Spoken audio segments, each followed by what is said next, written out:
Springdale Park of Holyoke, Massachusetts.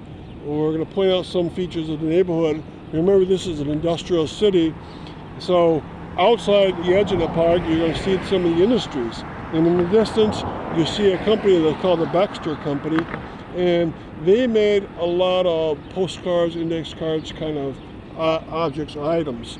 It was a very old company. That building was probably made in the 1890s. By now, it's used for school supplies for the public schools of Holyoke.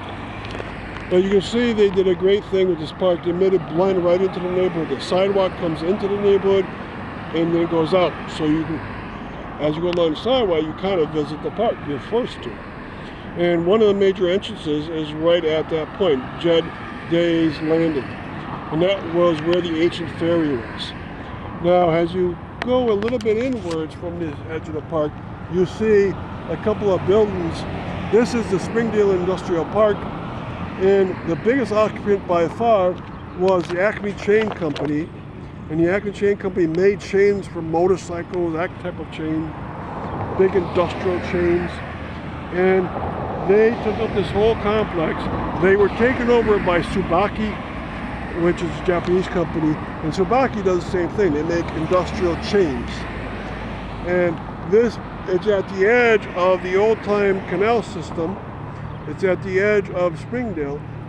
Just beyond us to the north is the old-time Germanium Mills in Interstate 391. And the Germanium Mills actually, number one, was north of this park, but number 2, 3, and all the supply buildings are in Springdale, right at the edge of this industrial park. So this park has always known industry. And as we sweep around, you get to see just how big Tsubaki is. It's an enormous company. There also was in the past a company called Lest Oil. That they made Lest Oil in this company. And Lest Oil was made in Holyoke. And so if you sweep around even more, you start to see the edge of the parking lot. And you can see now the residential neighborhood starts. So we'll pause a bit and then regroup a little bit further up to see the apartment complex and side streets. So what we're looking at now is the Springdale Luncheon.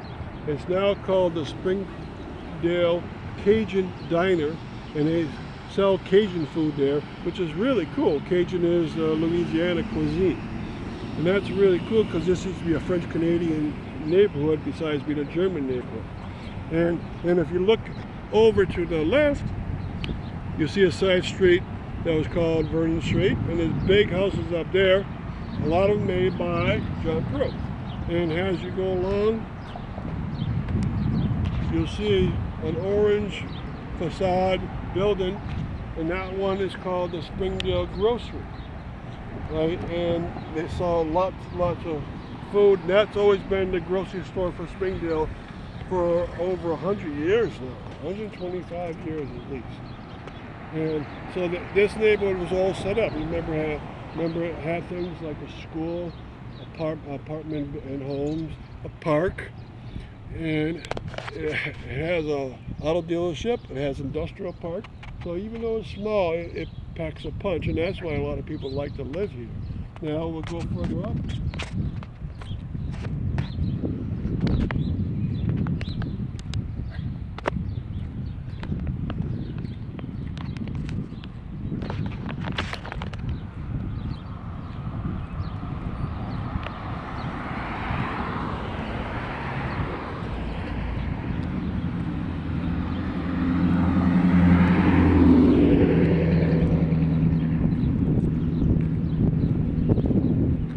Okay, now on the other side of the street, you can see two apartment complexes put together. You can see that line between them very obviously as you go from blonde color brick to orange color brick. And those buildings, the one on the left is the Gunther, and the one on the right is the Alfred Paquette apartment complexes. And a lot of people lived in here.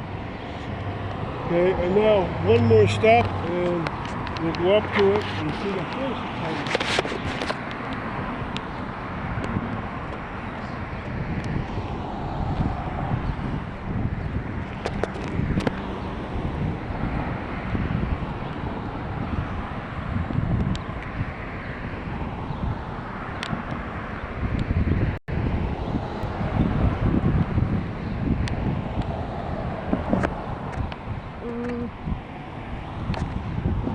Okay, and our last stop, we're looking at the Parkview Apartments, made first about 1902, 3, 4.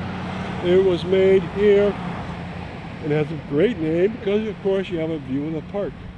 And they sold it very soon thereafter, about 1910s, to a family with the last name of Vogel, a German family. You spell that V-O-G-E-L. And they owned it from about 1910 to almost to the end of 1990s before they sold it out.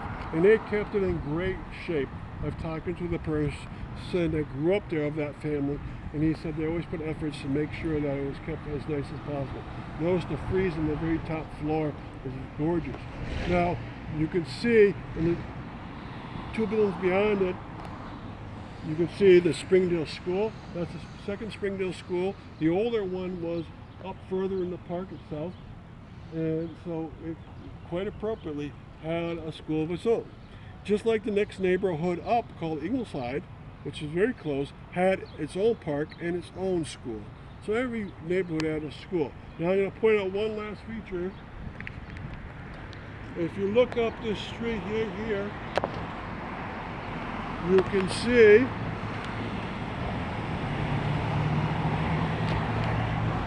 if you go up in distance to a height, you can see there's a cliff there, and it's hidden by the trees, but you can see a big apartment complex up there and two backs of two homes up there. So it's quite beautiful, and that's one of the reasons why people like this park. There's so many things to see around it, from a river up to a cliff and a big park in between. So thank you for coming on this stop.